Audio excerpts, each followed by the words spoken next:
ഇത് ഒരു വലിയ വിഷയമായിട്ടൊന്നും തീരത്തില്ല.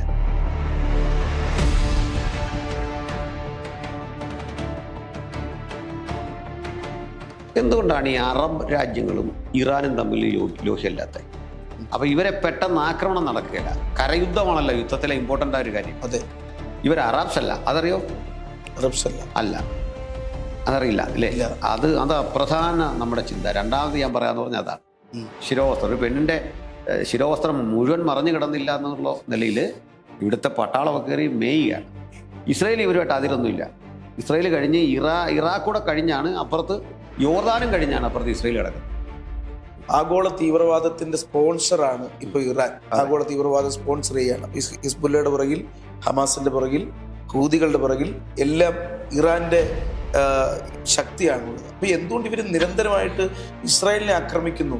ഉണ്ടായ രാജ്യമാണ്, സമരം ചെയ്യാതെ യുദ്ധം ചെയ്യാതെ ഫ്രീ ആയിട്ട് കിട്ടിയൊരു രാജ്യമാണ് ഇന്നത്തെ ഹാഷിമൈറ്റ് കിങ്ഡം ഓഫ് അമാൻ. അപ്പൊ പാലസ്തീൻ എന്ന് പറയുന്ന ഈ രാജ്യം അപ്പോഴും ഇസ്രയേൽ പരിഗണിച്ചു പോകുന്നുണ്ട്. മുസ്ലിങ്ങളോട് വിവേചനമില്ല. മുസ്ലിം മന്ത്രിമാരുണ്ട് അവരുടെ ഭരണത്തിൽ, ക്രിസ്ത്യൻസ് ഉണ്ട്. ക്രിസ്ത്യൻ എത്തിക്സിൽ നിന്നുകൊണ്ട് ഈ യുദ്ധത്തെ നമുക്ക്, ഇസ്രായേൽ യുദ്ധത്തെ നമുക്ക് സപ്പോർട്ട് ചെയ്യാൻ കഴിയുമോ ഇപ്പോൾ? അല്ലെങ്കിൽ അത് ഇസ്രായേലുമായിട്ടുള്ള പദ്ധതി, അതിനോട് നമ്മൾ ചേർന്ന് നിൽക്കണോ? എങ്ങനെയാണ്? അല്ല, നമ്മൾ ചേർന്ന് നിന്നാലും ഇല്ലല്ലോ, അവിടെ നടക്കും. നമ്മൾ ചിലപ്പോൾ കാണുകയല്ലേ, യുദ്ധം നിർത്തണം, CPM BB ഏതാ MAVയുടെ പ്രസ്താവന. അതുപോലെ ഞാൻ പറഞ്ഞതുപോലുള്ള MAV പറയുന്നു ഇപ്പം അല്ലേ. അവിടെ വേണോ വേണ്ടെന്ന് അവരാ തീരുമാനിക്കണം. റഷ്യ ഇടപെടുമെന്നും അപ്പുറത്തൊരു അദ്ദേഹത്തിൻ്റെ പേരെന്താ, കിങ് ജോങ് ഉങ്. എനിക്ക് അദ്ദേഹത്തോടൊരു ബഹുമാനമുള്ളത് അവിടെ പറയാം. പുള്ളിയുടെ പാർലമെന്റിൽ ഞാനോട് ഉറങ്ങി തോക്കെടുത്തങ്ങ് കാച്ചി.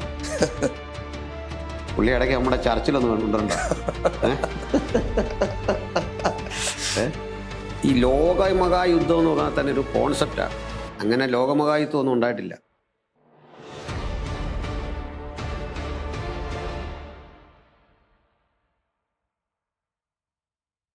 ഇസ്രായേൽ ഇറാൻ സംഘർഷം കൊടുമ്പിരി കൊണ്ട് നിൽക്കുകയാണ്. കർത്താവിൻ്റെ മടങ്ങിവരവിനെ പ്രസംഗിക്കുന്ന ആളുകൾ ആനുകാലിക വിഷയങ്ങളുമായി എപ്പോഴും അതിനെ കോർത്തിണക്കാറുണ്ട്. മറ്റൊരു ലോകമഹായുദ്ധത്തിലേക്ക് നീങ്ങുന്നു എന്നൊരു ധ്വനിയാണ് പൊതുവെ നമുക്ക് മുന്നിൽ പ്രത്യക്ഷപ്പെടുന്നത്. കാരണം ഉത്തര കൊറിയ പോലുള്ള രാഷ്ട്രങ്ങൾ ഇതിലേക്ക് ചേർന്നാൽ എവിടെ ചെന്ന് അവസാനിക്കും എന്നൊരു ചിന്ത കൂടിയുണ്ട്. ഇസ്രായേൽ ഇറാൻ സംഘർഷം ഈറ്റുനോവിൻ്റെ ആരംഭമാണോ? ഇത് ലോക അവസാനത്തിലേക്കും കർത്താവിൻ്റെ മടങ്ങിവരവിലേക്കുമാണോ നമ്മൾ കടന്നു കൊണ്ടിരിക്കുന്നത്? ഈ ചർച്ചയിലേക്കാണ് നമ്മൾ മുമ്പിലേക്ക് പോകുന്നത്. ഇന്ന് ഈ ചർച്ചയിൽ ഈ വിഷയങ്ങൾ വിവരിക്കാൻ നമ്മോടൊപ്പം കർത്താവിൻ്റെ ദാസൻ അനിൽ കൊടിത്തോട്ടം, ക്രൈസ്തവ കൈരളിക്ക് ഏറെ പരിചിതനായ നമ്മുടെ സൈദ്ധാന്തിക മുഖമാണ് കർത്താവിൻ്റെ ദാസൻ. ഈ വിഷയങ്ങളെക്കുറിച്ച് കർത്താവിൻ്റെ ദാസൻ നമ്മോട് സംസാരിക്കും.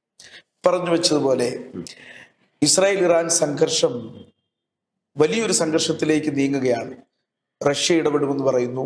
ഉത്തര കൊറിയ കിം ജോങ് ഉന്നിനെ പോലുള്ള ഭരണാധികാരികൾ ഇടപെടുമെന്ന് പറയുന്നു.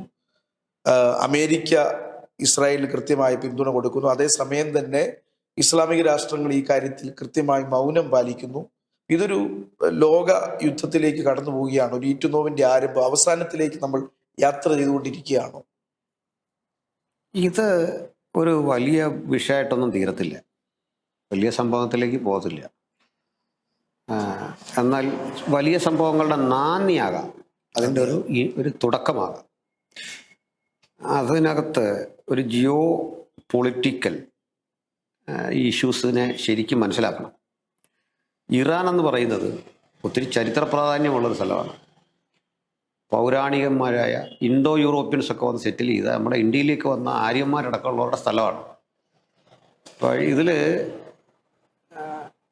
ഈ രാജ്യം നന്നായിട്ട് പോയ രാജ്യമാണ്. അപ്പോൾ ഇതിൻ്റെ നമ്മൾ കാണാത്ത ഒത്തിരി ഘടകങ്ങളുണ്ട്, നമ്മുടെ ചർച്ചകളിൽ വരാത്ത ഒത്തിരി ഘടകങ്ങളുണ്ട്. എന്തുകൊണ്ടാണ് ഈ അറബ് രാജ്യങ്ങളും ഇറാനും തമ്മിൽ ലോഹ്യമില്ലാത്തത്? അവർക്ക് യോജിക്കല്ലാത്തതിന് രണ്ട് കാരണങ്ങളാണ്. ഒന്ന്, അവിടെ ഭരിക്കുന്ന ഭരണകൂടം ഷിയ എന്നൊരു ഗ്രൂപ്പാണ്, അപ്പുറത്തല്ല സുന്നികളാണ്. ലോക മുസ്ലിങ്ങളിലെ ഒരു 80-85% സുന്നികളാണ്.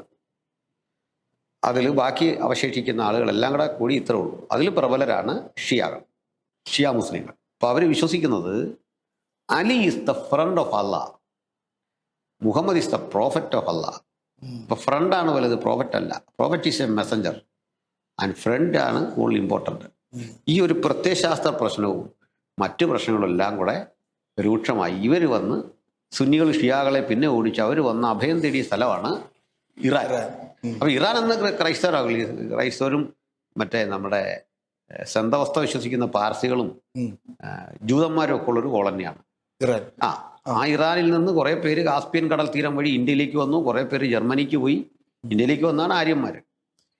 അപ്പോൾ അവിടെ ഇവര് ഒരു വൻ ഭൂരിപക്ഷം പതുക്കെ ഷിയാകളായി. ഇപ്പോൾ ലോകത്തിൽ ഒരു ഷിയ രാജ്യം ഇതാണ്, ഇത് മാത്രമാണ്. പക്ഷേ ബഹ്റിന് ഷിയ ഭൂരിപക്ഷമുള്ള സ്ഥലമാണ്. സൗദിയിൽ ധാരാളം ഷിയാകളുണ്ട്. ഇവിടെ എല്ലാം പക്ഷേ സുന്നികളാണ് ഭരണം. അപ്പോൾ ഇവരൊരു പ്രഖ്യാപിത നിലപാടാണ് ഈ അറബി രാജ്യങ്ങളെ പിടിക്കണം. അതുപോലെ തന്നെ ഈ മുസ്ലിം സാഹോദര്യ സംഘടനകളിലൊന്നും ഇറാൻ അംഗമല്ല. കാരണം ഇവർക്ക് അതിൻ്റെ ആവശ്യമില്ല. ഇവർക്ക് എണ്ണ നിക്ഷേപം ധാരാളമുണ്ട്, സമ്പന്നതയുണ്ട്.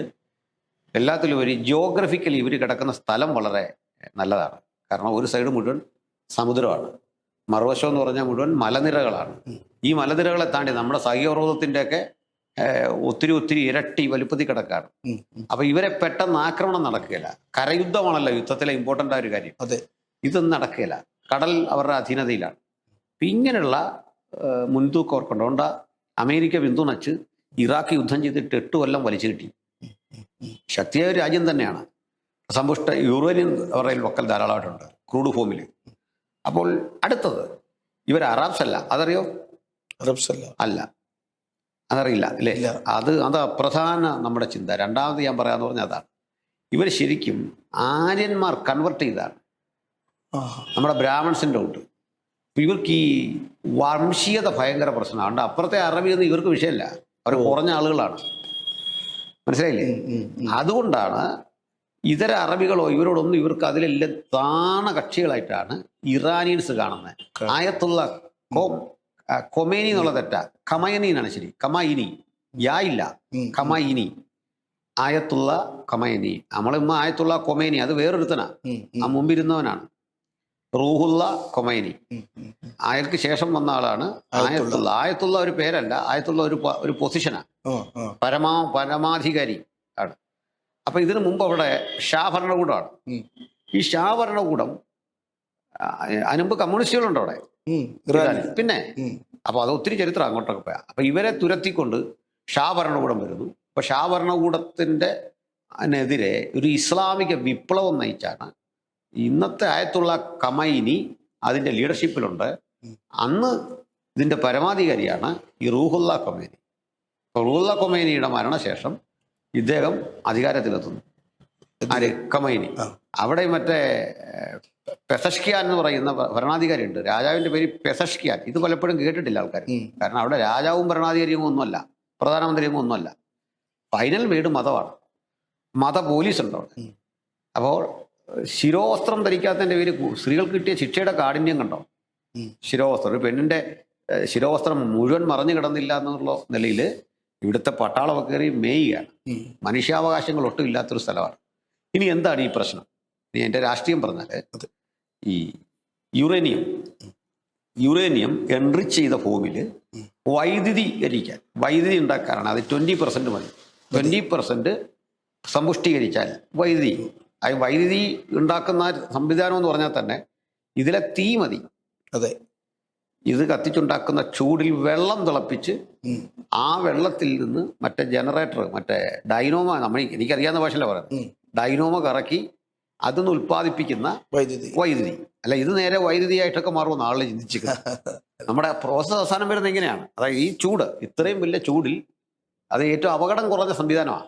അതിനകത്ത് ഈ ആണവ നില അപകടമൊന്നുമല്ല, അത് കൂട്ടിയ പ്രശ്നമുണ്ട്. അപ്പൊ ഇതിലെ ചൂടിൽ കടൽ വെള്ളം തിളപ്പിച്ച് അതിൽ നിന്ന് വരുന്ന സ്റ്റീമിൽ നിന്ന് വൈദ്യുതി ഉൽപ്പാദിപ്പിക്കുക. അപ്പൊ അത് താരതമ്യേന അവിടെ ചെലവ് കുറവാണ്. ഇനി അതിലെ ന്യായവനാഴ്ച ഇവർക്ക് ഇതിന്റെ ആവശ്യമില്ല, അവിടെ പെട്രോൾ ഉണ്ട് ഇഷ്ടം പോലെ, അത് കത്തിച്ചാൽ പോരെ? അത് കത്തിച്ചാൽ മതി. പെട്രോൾ എന്ന് പറഞ്ഞാൽ നമ്മളെ ഡീസലാക്കി മാറ്റി നമ്മുടെ എഞ്ചിൻ പോലെ തന്നെ, അതിന്റെ വലിയ പ്ലാന്റ്. അത് നമുക്ക് കായംകുളത്ത് താപവൈദ്യുത നിലയുണ്ട്, ഈ രീതിയിൽ ഉണ്ട്. അപ്പൊ ഇവിടെ ഇറക്കുമതി ചെയ്തിട്ട് നമ്മൾ വൈദ്യുതി ഉൽപ്പാദിപ്പിക്കുന്നുണ്ട്. അപ്പൊ ഇവർക്ക് ഇത് ചെയ്താൽ പോരെ. അപ്പൊ ഇത് എന്തിന്? ഈ ചിന്ത വന്ന ലാസ്റ്റ് കണ്ടെത്തുന്നു ഏതാണ്ട് ഇവർ 90% വരെ യുറേനിയം സമ്പുഷ്ടീകരണം. ഈ സംഭവങ്ങളെല്ലാം കൊണ്ട് ഇത് നിർത്തണമെന്ന് ഇസ്രയേൽ ആവശ്യപ്പെടുന്നു. ഇസ്രയേൽ ആവശ്യപ്പെടാൻ കാരണം ഇസ്രയേൽ ഇവരുമായിട്ട് അതിരൊന്നുമില്ല. ഇസ്രയേൽ കഴിഞ്ഞ് ഇറാഖൂടെ കഴിഞ്ഞാണ് അപ്പുറത്ത്, യോർദാനും കഴിഞ്ഞാണ് അപ്പുറത്ത് ഇസ്രയേൽ കിടക്കുന്നത്. നേരിട്ടല്ലെങ്കിലും പ്രശ്നം വെച്ചാൽ ഇറാൻ എന്ന് പറയുന്ന ഒരു രാജ്യം ഈ മിലിഷ്യ ഗ്രൂപ്പുകളെ സഹായിക്കുന്നു. മിലിഷ്യ ഗ്രൂപ്പുകൾ എന്ന് പറഞ്ഞാൽ ഓരോ നാട്ടിലുള്ള അതെ, ഇപ്പൊ ഹമാസ്, ഹിസ്ബുള്ള, ഹൂതികള് ഇവരെയൊക്കെ ഇവർ വല്ലാതെ സഹായിച്ച് ഇസ്രായേലിനെ നിരന്തരമായിട്ട് അറ്റാക്ക് ചെയ്യുകയാണ്. അപ്പൊ ഇവരുടെ എല്ലാം ട്രംപിന്റെ കഴിഞ്ഞ ദിവസത്തെ പ്രസ്താവന, ആഗോള തീവ്രവാദത്തിന്റെ സ്പോൺസറാണ് ഇപ്പൊ ഇറാൻ. ആഗോള തീവ്രവാദം സ്പോൺസർ ചെയ്യാണ്. അപ്പൊ ഹിസ്ബുല്ലയുടെ പുറകിൽ, ഹമാസിന്റെ പുറകിൽ, ഹൂതികളുടെ പുറകിൽ എല്ലാം ഇറാന്റെ ശക്തിയാണുള്ളത്. അപ്പൊ എന്തുകൊണ്ട് ഇവർ നിരന്തരമായിട്ട് ഇസ്രായേലിനെ ആക്രമിക്കുന്നു? ഇസ്രായേൽ ഇവരുടെ ഒരു ടാർഗറ്റായി മാറിയതിന്റെ കാരണം എന്താണ്? ഈ ഇസ്രായേൽ മാത്രമല്ല, അമേരിക്ക, അവർ സഖ്യരാജ്യങ്ങളാണ്. ഇവരോടുള്ള വിരോധത്തിന്റെ കാരണങ്ങളിലൊന്ന് ഈ അതിനു മുമ്പ് ഒരു സഖ്യരാജ്യങ്ങളായിരുന്നു, താല്പര്യമായിരുന്നു. ഇറാൻ മുമ്പ് ഷാ ഇരിക്കുമ്പോഴൊക്കെ ലോഹ്യ. കാരണം അത് അടുത്ത കേട്ട അത്ഭുതപ്പെടും, ഇസ്രായേലിന് ഒരു രാജ്യമായി ലോകം അംഗീകരിക്കാത്ത കാലം ഉണ്ടായിരുന്നു. അന്ന് അംഗീകരിച്ചവരാ ഇറാൻ ആ കാലത്ത്. കാരണം ഷായാണെന്ന് ഭരിക്കുന്നത്. ഇവർ കയറി death to Israel, death to America, ഈ രീതിയിൽ ഒരു പ്രോപ്പഗാൻഡ കൊടുക്കുകയാണ്. അത് മതപരമാണ് ആ കാര്യം. ജൂതൻ അവസാന നാളിൽ ആക്രമിക്കപ്പെടേണ്ടവനാണെന്നും അങ്ങനെയുള്ള ചില വിശ്വാസപരമായ കാര്യങ്ങൾ, തിയോളജിക്കൽ, അവരുടെ തിയോളജിക്കൽ ഇവനെ ഒഴിവാക്കേണ്ട കക്ഷിയാണ്, ബാനിഷ് ചെയ്യേണ്ട ആളാണ്, എലിമിനേറ്റ് ചെയ്യേണ്ട ആളാണ് എന്നൊരു നിലയിലേക്കുള്ളൊരു ബോധം അവർക്കിടയിലുണ്ട്. തികച്ചും മതപരമായ ഒരു കാരണം മാത്രമാണ് ഇവർ പറയുന്നത്. പലസ്തീൻ അധിനിവേശമാണ്. പലസ്തീൻ ഇത്രയും നാളുകളായി പലസ്തീനികളുടെ സ്വന്തം നാടായിരുന്നു മണ്ണ്. ആ മണ്ണിലേക്ക് ഇസ്രായേൽ അധിനിവേശം നടത്തി. അപ്പൊ ആ അധിനിവേശത്തെ ഒഴിപ്പിക്കാൻ വേണ്ടി, ഗാസ മുനമ്പിൽ നടന്നിട്ടുള്ള കാര്യങ്ങൾ, അധിനിവേശത്തെ ഒഴിപ്പിക്കാൻ വേണ്ടി ആ ദേശത്തുള്ള ആളുകൾ സ്വാതന്ത്ര്യത്തിന് വേണ്ടിയിട്ടുള്ള പോരാട്ടമാണ്. അവിടുത്തെ ബലിദാനികളാണ്, രക്തസാക്ഷികളാണ്. പലസ്തീനിലേക്ക് ഇസ്രായേൽ നടത്തി, അവരുടെ ഭൂമിയിലേക്ക് അധിനിവേശം നടത്തി അവിടെ ഒരു രാജ്യം സ്ഥാപിച്ച് സ്വദേശികളായ ആളുകളെ അവിടുന്ന് കളയുന്നു. അതിനെതിരെ ഉള്ളൊരു പോരാട്ടമായിട്ടാണ് ഇതിനെ ചിത്രീകരിക്കുന്നത്. അത് എത്രത്തോളം ശരിയാണ്? അതിനിപ്പോ അവിടെ കഴിഞ്ഞ പിന്നെ കേരളമാണ് ഇത് ഏറ്റവും അധികം പറയുന്നത്, അല്ലേ? അതെ. ഇതേ കേരളത്തിൽ പറയുന്ന ഇടതുപക്ഷ സഹായത്തിനോട് ഈ അട്ടപ്പാടി നിന്ന് ആദിവാസി ഇറക്കിയിട്ട് അവിടെ പിടിച്ചവരുണ്ട്. എന്താണ് അഭിപ്രായം വെച്ചാൽ മിണ്ടത്തില്ല ഒരക്ഷരം. ഏതാ അധിനിവേശം അവിടെ നടന്ന ഓക്കെ. നിങ്ങളിപ്പോൾ ചോദിക്കുകയാണ് ഇടുക്കി, അട്ടപ്പാടി, ഇവിടുന്നെല്ലാം ആദിവാസിക്ക് അക്കാലഘട്ടത്തിൽ എന്തെങ്കിലുമൊക്കെ കൊടുത്ത ചാരായം കൊടുത്തിട്ട് അവനെ ഇറക്കിയിട്ടുണ്ട്. എന്നിട്ട് ഇവിടം പിടിച്ച് നമ്മൾ സ്വന്തമാക്കിയിട്ടുണ്ട് പരിഷ്കാരികൾ. ഇതേപ്പറ്റി അഭിപ്രായം ചോദിച്ചാൽ അട്ടപ്പാടിയുടെ ഭൂമിയെക്കുറിച്ച് ഒരക്ഷരം മിണ്ടുകയില്ല. നേരെ പാലസ്തീനിലേക്ക് പോവാണ്. ഇപ്പോൾ പാലസ്തീൻ്റെ പൊളിറ്റിക്സ് എന്താണ്? ഇത് ആരുടെയാണ് ഈ ഭൂമി? ഇത് ഇസ്രയേലിന് അവകാശപ്പെട്ടതാ. ഇസ്രയേലിന് അവകാശപ്പെടുന്നത് എങ്ങനെ? ഒന്നുകിലൊരു കാര്യം പറയുമ്പോൾ സ്റ്റാറ്റസ് കോ, നിലനിൽക്കുന്ന അവസ്ഥ, അല്ലെങ്കിൽ അതിൻ്റെ ചരിത്രം, ഇതാണല്ലോ എടുക്കണ്ടേ. അതെ. അപ്പോൾ പഴയ ചരിത്രം അനുസരിച്ച് അബ്രഹാം വരുന്നു ഊരിൽ നിന്ന്. അപ്പോൾ അവിടെ ഷാലോം എന്നൊരു രാജ്യം, അവിടെ ഭരിക്കുന്ന മൽക്കീസദേക്ക്. ഇത് നമുക്ക് ബൈബിളിൽ നിന്ന് കിട്ടുന്നത്. ഇനി ബൈബിളിൽ നിന്ന് കിട്ടുന്ന നിങ്ങൾ എടുക്കണ്ട, വേറെ ഒന്നും എടുക്കരുത്. ഇസ്രയേലിന്റെ ചരിത്രമോ ഇവർക്ക് പറയേണ്ടി വന്നാൽ അബ്രഹാമിൻ്റെ ഒക്കെ പറയേണ്ടി വരും. അവർക്കല്ല അബ്രഹാമിനെ പുരാവസ്തു ഗവേഷണം വഴി കിട്ടുകയല്ല. അപ്പം ഷാലോം രാജാവായ മൽക്കീസദേക്ക് അബ്രഹാമും തമ്മിൽ നടന്ന ഒരു ഡീഡുണ്ട്. ഇതനുസരിച്ചാണ് അവരവിടെ തുടക്കം. ഇനി അത് പിന്നെ ഫിലിസ്തീൻസിന്റെ 5 രാജ്യങ്ങളുണ്ടായിരുന്നു, പഞ്ചമഹാനഗരങ്ങൾ: അസ്കലോൻ, അസ്തോദ്, എക്രോൻ, ഗത്ത്, ഗസ. നമ്മുടെ ഗാസ ഇപ്പോൾ പറയുന്നത്. ഈ സ്ഥലങ്ങൾ നമ്മുടെ മാമാങ്കം പോലൊരു പരിപാടി നടത്തി പോയതാണ്. മാമാങ്കം എന്ന് പറഞ്ഞാൽ അറിയാമല്ലോ, തിരുനാവായ മണൽപ്പുറത്ത് നടക്കുന്നത്. യുദ്ധം ചെയ്ത് 2 പേര് തോറ്റു കഴിഞ്ഞാൽ സ്ഥലം കൊടുക്കണം. ഇത്തരം ഒരു പരിപാടിയാണ് ഗോലിയാത്തും ദാവീദും തമ്മിൽ നടന്നത്. അപ്പം സ്ഥലമെല്ലാം പോയി. അപ്പോൾ ഇസ്രയേലായി. അപ്പോൾ ഇസ്രയേൽ പിന്നെ ഇത് നഷ്ടപ്പെടുന്നത് യേശുവിൻ്റെ ഒക്കെ കാലത്താണ് പൂർണ്ണമായൊരു നഷ്ടം വരുന്നത്. AD 70. ഇവർ സ്കാറ്റേഡായി. പിന്നെ അവർക്ക് തിരിച്ചെല്ലേണ്ടി വരുന്നു. തിരിച്ചെല്ലേണ്ടി വരുമ്പോൾ ഓൾറെഡി അവിടെ അറാബ്സാണ്. ഈ അറാബ്സ് എങ്ങനെ അവിടെ വന്നേ? തുർക്കികളുടെ ഭരണാധികാരി ഒട്ടോമൻ സാമ്രാജ്യം നിലനിൽക്കുന്ന കാലത്ത് ആ സാമ്രാജ്യത്തിൻ്റെ അണ്ടറിൽ കിടക്കുകയാണ് ഈ സ്ഥലം, അവരുടെ കസ്റ്റഡിയിലാണ്. അപ്പോൾ വേൾഡ് വാർ അറിയാലോ, ഫസ്റ്റ് വേൾഡ് വാർ കഴിയുമ്പം ഇത് ഒരു ഒത്തീർപ്പിൻ്റെ അടിസ്ഥാനത്തിൽ ജൂതൻ അവിടെ അധിനിവേശം മൈഗ്രേഷൻ അനുവദിച്ചു. നിങ്ങൾക്ക് തിരിച്ചു വരാം. തിരിച്ചു വന്നു. ബ്രിട്ടനാണ് അതിൽ ഇടപെടുന്നത്. തിരിച്ചു വരുമ്പോൾ ഈ പ്രശ്നം ഉരുത്തിരിഞ്ഞപ്പോൾ അതിന് പരിഹാരമായിട്ട് വെച്ചത് സ്ഥലത്തിന് വില കൊടുത്ത് വാങ്ങണം. ഇവർ ഭൂമി വിലയ്ക്ക് മേടിച്ച പാലസ്തീനികളുണ്ട്. അന്ന് ഈ സ്ഥലത്തിന്റെ വില അറിയില്ല. ഇതിന്റെ മൂല്യം അറിയില്ല. ഉം. അപ്പൊ ഇവര് കിട്ടിയ വിലക്കൊക്കെ കുറെ പാലസ്തീനികൾ സ്ഥലം കൊടുത്തു. ഉം. ഇവര് നല്ല ലോകത്തിലാണ് കഴിയുന്നത്. നീ പാലസ്തീനികൾ മുസ്ലിങ്ങൾ തന്നെയല്ല, അതിൽ ക്രിസ്ത്യാനി ഉണ്ട്, അതറിയോ?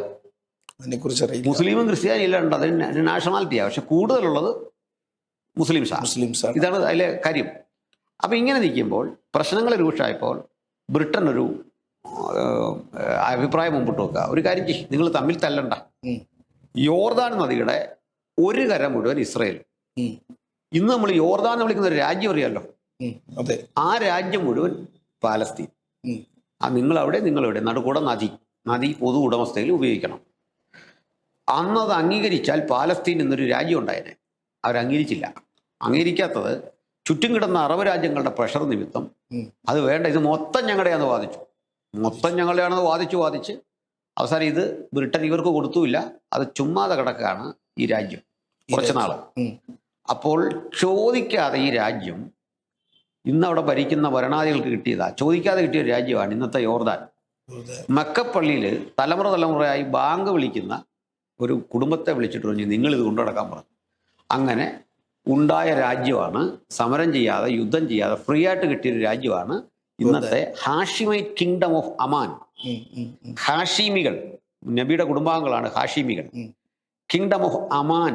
അമാൻ എന്ന് പറഞ്ഞാൽ എന്താ? അമോനിയർ പ്രദേശം, ദ ലാൻഡ് ഓഫ് അമോനൈറ്റ്സ്.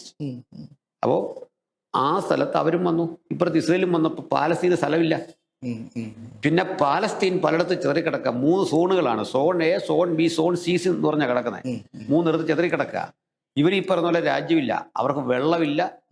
വൈദ്യുതി കൊടുക്കുന്നത്, വെള്ളം കൊടുക്കുന്നത് പോലീസ് 300 പേരെ കണ്ടുള്ളൂ. അവർക്ക് ശമ്പളം കൊടുക്കുന്നത് ഐക്യരാഷ്ട്രസഭ. അപ്പൊ പാലസ്തീൻ എന്ന് പറയുന്ന ഈ രാജ്യം അപ്പോഴും ഇസ്രയേൽ പരിഗണിച്ചു പോകുന്നുണ്ട്. മുസ്ലിങ്ങളോട് വിവേചനമില്ല. മുസ്ലിം മന്ത്രിമാരുണ്ട് അവരുടെ ഭരണത്തിൽ, ക്രിസ്ത്യൻസ് ഉണ്ട്.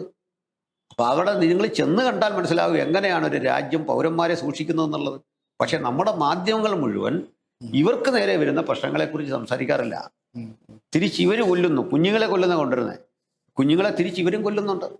യുദ്ധത്തടവുകാരത്ര ഹീനമായിട്ടാണ് പെരുമാറുന്നത്. അപ്പൊ ഇത് 2 കൂട്ടരുമുണ്ട്. ഇനി ഈ പാലസ്തീനികളെ രക്ഷിക്കല്ല, ആഹാരമില്ല. ഈ ഖത്തറടക്കമുള്ള രാജ്യങ്ങൾ പമ്പ് ചെയ്ത് കൊടുത്ത ആ ദിനാറും ഡോളറും മതിയായിരുന്നു, അല്ലെങ്കിൽ ആ പണം മതിയായിരുന്നു പാലസ്തീനെ സമ്പൽ സമൃദ്ധമാക്കാൻ, അല്ലേ?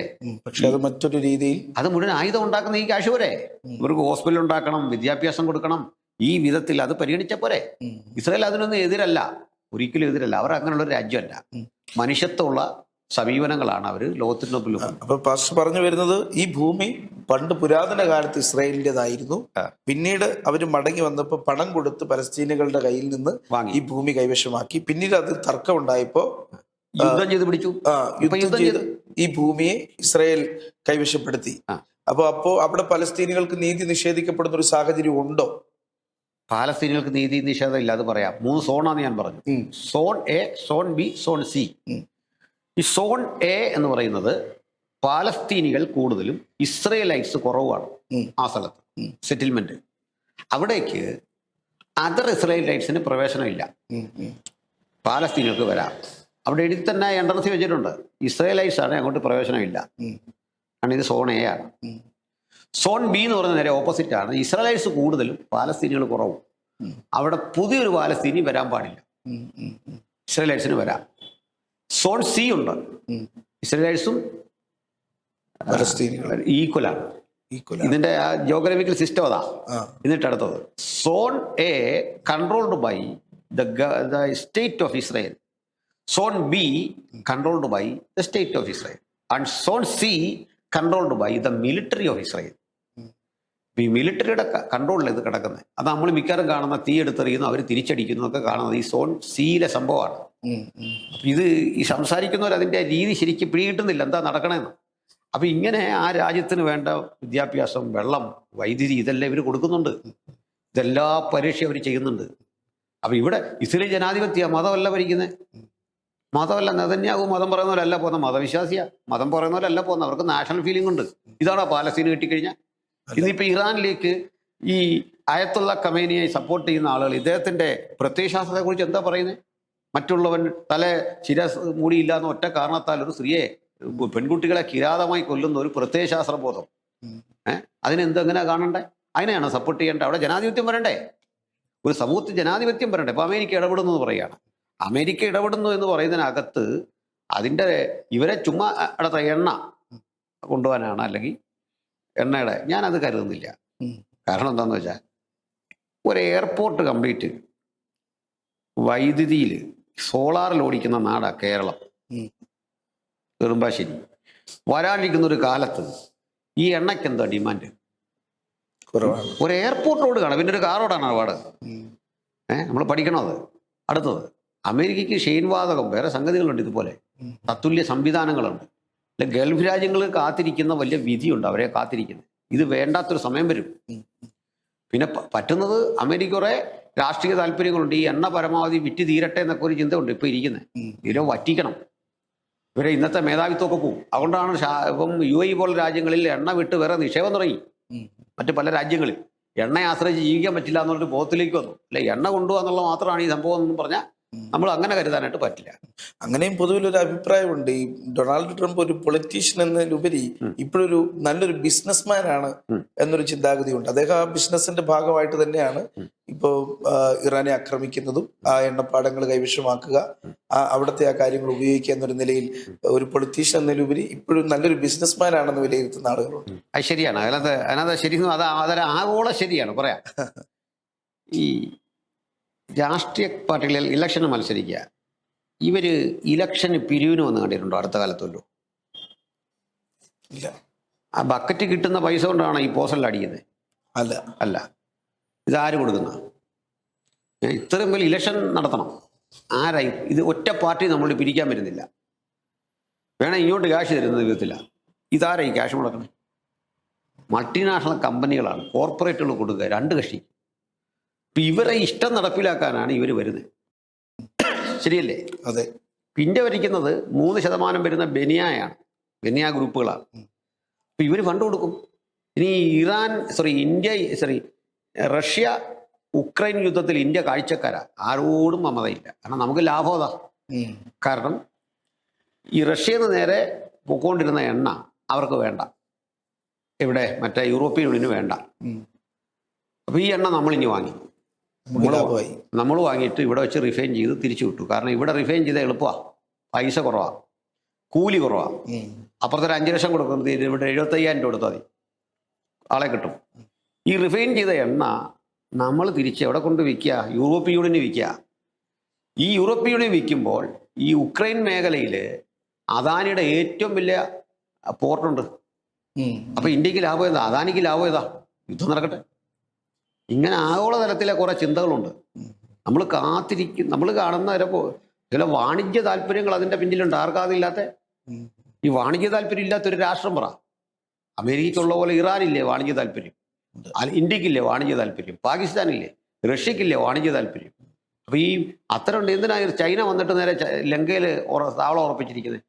നമ്മളെന്തിനാ ലങ്കയ്ക്കും മാലിദ്വീപിനും ഒക്കെ എണ്ണ 50 രൂപ കൊടുക്കുന്നതിന്? 50 രൂപ ഉള്ളു അവിടെ പെട്രോളിന്. മാലിദ്വീപോ അപ്പുറത്തെ കിടക്കുന്ന ചെറിയ രാജ്യം, നമ്മൾ തീരെ പൈസ കുറച്ച് കൊടുക്കുന്നതിനാ. നമ്മളിത് കൊടുത്തില്ലുള്ള കുഴപ്പം, ഇതിലും കുറച്ച് ചൈന കൊടുക്കും. അപ്പം നയതന്ത്ര ബന്ധം അവർക്ക് അവിടെ വന്നൊരു താവളം ഉറപ്പിക്കാം. അത് വേണ്ട, ഞങ്ങൾ ഇവിടെ ഉണ്ട്, ഞങ്ങളുടെ അടുത്ത് വന്ന് നീ വേണ്ട. അല്ല, നമ്മൾ സഹായിച്ചത് ഇത് ചെയ്യല്ല.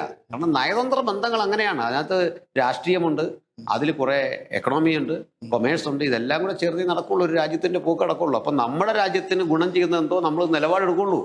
ആരെയും കുഴപ്പമില്ലത്.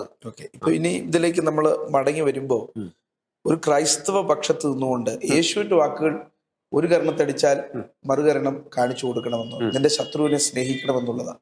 ഇപ്പൊ ഇസ്രായേൽ യുദ്ധത്തിൽ ഇസ്രായേലിനേക്കാൾ കരുത്തരായി യുദ്ധം ചെയ്യുന്ന ആളുകളാണ് പെന്തക്കോസ്ത് സോഷ്യൽ മീഡിയ, സൈബർ ഹാൻഡിലുകൾ, അങ്ങനെയുള്ള ആളുകൾ ഇസ്രായേലിന് ഭയങ്കരമായിട്ട് സപ്പോർട്ടാണ്. പക്ഷെ കിരാതമായ മരണങ്ങളാണ് നടക്കുന്നത്, ഇതിലൂടെ നടക്കുന്നത്. കുഞ്ഞുങ്ങൾ കൊല്ലപ്പെടുന്നുണ്ട്. ഈ ദിവസങ്ങൾ കണ്ട വാർത്തകൾ. ഒരു ക്രിസ്ത്യൻ എത്തിക്സിൽ നിന്നുകൊണ്ട് ഈ യുദ്ധത്തെ ഇസ്രായേൽ യുദ്ധത്തെ നമുക്ക് സപ്പോർട്ട് ചെയ്യാൻ കഴിയുമോ ഇപ്പോൾ? അല്ലെങ്കിൽ അത് ഇസ്രായേലുമായിട്ടുള്ള പദ്ധതി അതിനോട് നമ്മൾ ചേർന്ന് നിൽക്കണോ? എങ്ങനെയാണ് അതിന്? അല്ല, നമ്മൾ ചേർന്ന് നിന്നാലും ഇല്ലല്ലോ, അവിടെ നടക്കും. ഇപ്പൊ ഞാൻ കൊടുത്തോടെ ഇവിടുന്ന് അഭിപ്രായം പറയുന്നതല്ല. നമ്മൾ ചിലപ്പോ കാണുകയല്ലേ, യുദ്ധം നിർത്തണം, CPM BB ഏതാ MAVയുടെ പ്രസ്താവന. അതുപോലെ ഞാൻ പറഞ്ഞ പോലെയുള്ള MAV പറയുന്നത് ഇപ്പം, അല്ലേ? അവിടെ വേണോ വേണ്ടെന്ന് അവരാ തീരുമാനിക്കുന്നത്. എന്ന് പറഞ്ഞാൽ നമ്മൾ മനുഷ്യരെന്നുള്ള നിലയിൽ നമ്മുടെ അഭിപ്രായം പറഞ്ഞത്, പറയാം. എൻ്റെ ആഗ്രഹങ്ങളാ. യുദ്ധമേ നടക്കരുത് നമ്മുടെ എല്ലാ ആഗ്രഹം. അപ്പൊ ഇപ്പുറത്തെ ഒരു കാഴ്ച കണ്ടാൽ അതിന്റെ അഭിപ്രായം ശരിയോ? ഇപ്പൊ രണ്ടുപേരും തല്ലിയ, അപ്പൊ ആ തല്ല് കണ്ടിട്ട് അതിലെ ശരിയും തെറ്റും നമ്മുടെ രീതിയിൽ പറയുന്നതാണ് നമ്മൾ ചെയ്യുന്നത്. ഇനി അടുത്തത്, ശത്രുവിന് മറുകരണം കാണിച്ചു കൊടുക്കാൻ പറഞ്ഞത് എന്തുവാ? ഇത് പൊളിറ്റിക്സിൽ, അല്ലെങ്കിൽ ഈ വാറിൽ ശത്രു അല്ലല്ലോ, എതിരാളിയാ. മനസ്സിലായില്ലേ? അത് ഓപ്പോസിറ്റ് ഒരു ശക്തി. അതായത് ഈ പാകിസ്ഥാന്റെ ഇന്ത്യയുടെയും ബോർഡർ നിൽക്കുന്നവർ തമ്മിൽ ശത്രുക്കളല്ല. വാർത്താനൊക്കെ പറയും, സഹകരിക്കും, കുടുംബവിശേഷങ്ങൾ തിരക്കും. പക്ഷെ വാർ വന്നു കഴിഞ്ഞ് എതിർക്കും. കാരണം വാറ് ഓൺ ബിഹാഫ് ഓഫ് ദി കൺട്രിയാണ്, രാജ്യത്തിന് വേണ്ടിയാണ്. അപ്പം നക്സലുകളുടെ പഠനം അങ്ങനെയാണ്. വെള്ളത്തൂർ ശിവനോട് സംസാരിച്ചിട്ട് അദ്ദേഹം പറഞ്ഞ്, ഞങ്ങൾ ആരെയും കൊന്നിട്ടില്ല, ഇത് വാറാണ്. For us action is a war. ഞങ്ങളിപ്പോൾ വാറാണ് നടത്തുന്നത്. ചുമ്മാ പോയി നക്സലുകൾ കൊല്ലില്ല. ഒരുവനെ പിടിച്ചിട്ട് പുള്ളിയുടെ പേരും വിലാസവും എല്ലാം വായിക്കും. കുറ്റപത്രം, ഇന്നാരാകുന്ന കേണിച്ചിറ മത്തായി എന്ന് ഒരാളെ കൊന്നു. കൊല്ലുമ്പോൾ ചോദിക്കുന്ന, കേണിച്ചിറ മത്തായി എന്നറിയപ്പെടുന്ന ജന്മിയാകുന്ന താങ്കൾ പാവങ്ങളെ പണിക്കെടുത്തു, അവർക്ക് കൂലി കൊടുത്തില്ല, പല ആവർത്തി നിങ്ങളോട് ആവശ്യപ്പെട്ടിട്ടും അത് ചെയ്യാതിരുന്നു. ഇന്നേ ദിവസം ഞങ്ങൾ വിധി നടപ്പിലാക്കുകയാണ്, വല്ലതും പറയാനുണ്ടോ? ഇത്രയും ചോദിച്ചിട്ടേ ഈ കൊല്ലുന്നേ, ഈങ്കില വിളിച്ചിട്ട്. അപ്പൊ ഞങ്ങൾക്ക് ഇത് വാറാണെന്ന് പറഞ്ഞാൽ അത് ന്യായീകരണമായി അവരുടെ രീതിയിൽ, അല്ലേ? എന്ന് പറഞ്ഞാൽ ഇന്ത്യക്ക് അപ്പുറത്ത് നിൽക്കുക പാകിസ്ഥാൻ. ആ പാകിസ്ഥാനോട് നടത്തുന്ന യുദ്ധം വാറാണ്. ഇപ്പൊ ഇവര് തമ്മിൽ നടത്തുന്ന വാറിനകത്ത് ഒരു ചെവിടത്തടിച്ചാൽ മറുചേട് കാണിക്കണമെന്നല്ല പറയുന്നത്, മറിച്ച് അപ്പുറത്ത് ഇത് വ്യക്തിപരമാണ്. എനിക്ക് നേരെ ഒരുത്തൻ ചെയ്യുന്ന എൻ്റെ നഷ്ടങ്ങളെ ഞാൻ സഹിച്ചുകൊള്ളണം. അത് രാഷ്ട്രസങ്കല്പം. അത് ക്രൈസ്തവനൊരു രാഷ്ട്രമില്ല. അതുകൊണ്ട് തന്നെ നമ്മളെങ്ങനെ ഒരു രാഷ്ട്രം ഭരിക്കണമെന്ന ഗൈഡ് ലൈൻസ് കർത്താവ് തന്നില്ല. നമ്മൾ നീതിബോധം വെച്ച് ഭരിച്ചു. പക്ഷെ അതുകൊണ്ടാണ് പറഞ്ഞത്, നമുക്കൊരു ഈ പൊളിറ്റീഷ്യനെ കാണേണ്ട ഒരു രീതിയുണ്ട് നമ്മൾ. അതൊരു ക്രൈസ്തവ രാഷ്ട്രം എന്നൊരു സങ്കല്പം ഇല്ല. അപ്പൊ ആ രാഷ്ട്രത്തിന് നിയമമുണ്ട്. ഇതിലെ വന്നു കഴിഞ്ഞാൽ ഗാന്ധിജി ഒരു സംഭവം പറഞ്ഞിട്ടുണ്ട്, ഇന്ത്യ സ്വതന്ത്രമായി കഴിഞ്ഞാൽ ലോകത്തിലെ ഏറ്റവും ചെറിയ ഫോഴ്സ് ഞങ്ങളുടേതായിരിക്കുന്നു. പരമ വിഡിത്തമല്ലേ? ചെറിയ ഫോഴ്സാണ് ഇപ്പൊ പാകിസ്ഥാൻ കയറി അടിക്കലേ. അപ്പോൾ രാജ്യത്തിന് ഡിഫൻസ് പ്രധാനപ്പെട്ട കാര്യമാണ്. എതിരാളി വരുമ്പോൾ അതിനെ ആക്രമിക്കാൻ തന്ത്രങ്ങളുണ്ട്, രീതികളുണ്ട്. അതിൽ നമ്മൾ ഇവിടുന്ന് അഭിപ്രായം പറയുകയാണ്, അതിലെ ശരിയും തെറ്റും. ഇനി കുഞ്ഞുങ്ങൾ കൊല്ലുന്നത് എല്ലായിടത്തും ഉണ്ട്. അതിൽ എത്ര ലക്ഷക്കണക്കിന് മനുഷ്യരെ കൊന്നാളാ സദ്ദാം ഹുസൈൻ. കുർദുകളെ കൂട്ടക്കൊല ചെയ്തു, കൂട്ടക്കൊല. ആ സദ്ദാം ഭരിക്കപ്പെടുമ്പോൾ അവന്റെ രാജ്യത്ത് പോയി അവനെ കൊന്നു എന്ന് മാത്രമാണ് പറയുന്നത്. അല്ലെ കമനായി വധിക്കപ്പെടുക. വധിക്കപ്പെടുമ്പോൾ നമ്മൾ എന്താ പറയുന്നത്? അയാളുടെ രാജ്യത്ത് കയറി അയാളെ കൊന്നു. അപ്പൊ ഇയാൾ ഈ രാജ്യത്ത് ചെയ്യുന്ന എന്തുവാ? അതിന് അവർക്ക് മനുഷ്യത്വമൊന്നുമില്ലേ? അതിന് നിങ്ങൾ എവിടെ ശബ്ദം ഉയർത്തിയേ? ഇവിടെ സ്ത്രീകൾ അഭികരിക്കുന്ന പ്രശ്നങ്ങൾ എന്താ? അതിനെവിടെ ആരെവിടെ ശബ്ദം ഉയർത്തിയേ? അവിടുത്തെ മനുഷ്യാവസ്ഥ എന്താ? അവിടെ ഇതര മതക്കാർക്കുള്ള അവസ്ഥ എന്താ? അതിനകത്ത് അമേരിക്ക ഇടപെട്ടത് തെറ്റ് പോലെ തന്നെ ഈ നടന്ന തെറ്റ്. ഇവിടെ മരണം നടക്കുന്നുണ്ട്, കിരാത മരണം നടക്കുന്നുണ്ട്, ഇല്ലേ?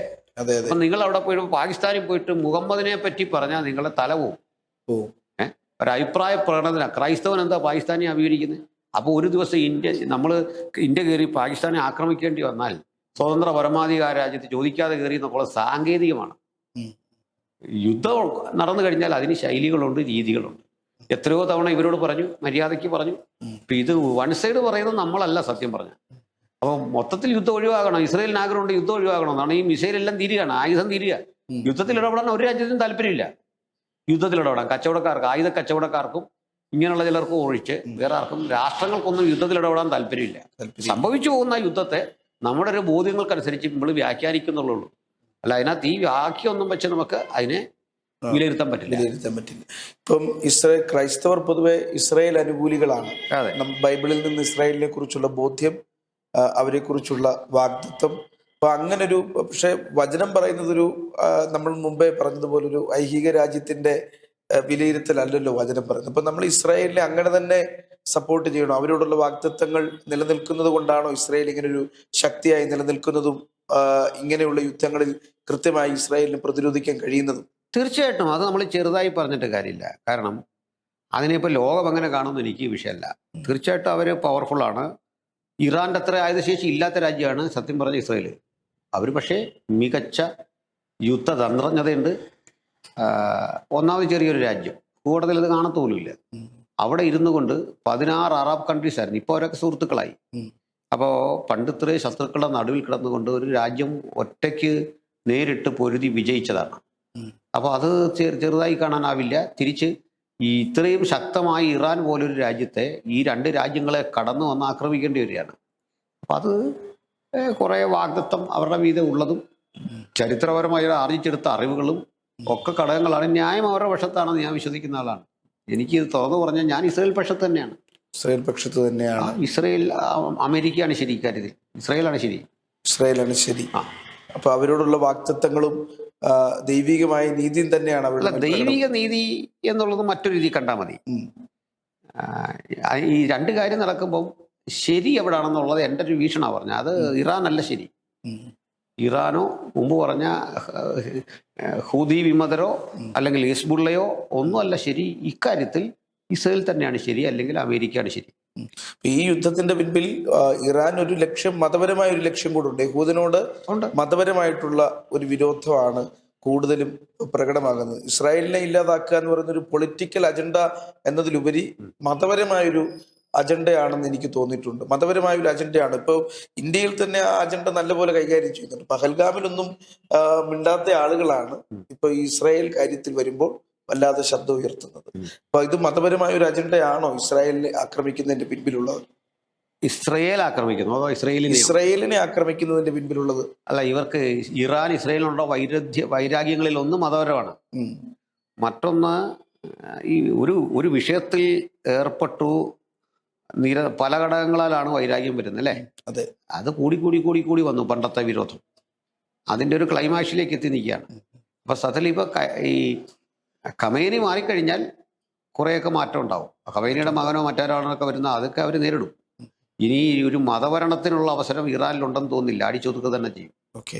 ഇത് മുമ്പിലേക്ക് നീണ്ടുപോയി. ഇപ്പൊ റഷ്യ ഇടപെടുന്നു, ഉത്തര കൊറിയ ഇടപെടുന്നു എന്നുള്ള നിലയിലേക്ക് വരുന്നു. അതാണ് നമ്മളിപ്പോൾ ആനുകാലികമായിട്ട് വളരെ ഒരു ഭീകരാന്തരീക്ഷത്തിലേക്ക് പോകുന്നു എന്ന് ചിന്തിക്കുന്ന ഒരു ലോകയുദ്ധത്തിലേക്ക് പോകുന്നു. ആളുകൾ പറയുന്നു ഏറ്റവും നോവിന്റെ ആരംഭം ആളുകൾ ഈ ഹർമഗദോൻ യുദ്ധം എന്നൊക്കെ പറഞ്ഞ് വരെ പ്രയോഗങ്ങൾ നടത്തിയതായിട്ട് ഈയിടെ സോഷ്യൽ മീഡിയയിൽ ഞാൻ കണ്ടു. അതിലേക്ക് നയിക്കപ്പെടുന്നു എന്ന് വരെ പറയുന്നത്. അത് ഈ ഞാൻ അങ്ങനെ എസ്കറ്റോളജിക്കലി ഇതിനെ കാണുന്നില്ല. അപ്പം എന്നാൽ അതിൽ എസ്കറ്റോളജി ഉണ്ടെങ്കിൽ പറഞ്ഞോട്ടെ, ആളുകൾ പറഞ്ഞോട്ടെ, അതിനെതിരൊന്നുമല്ല. പക്ഷെ ഇതിൽ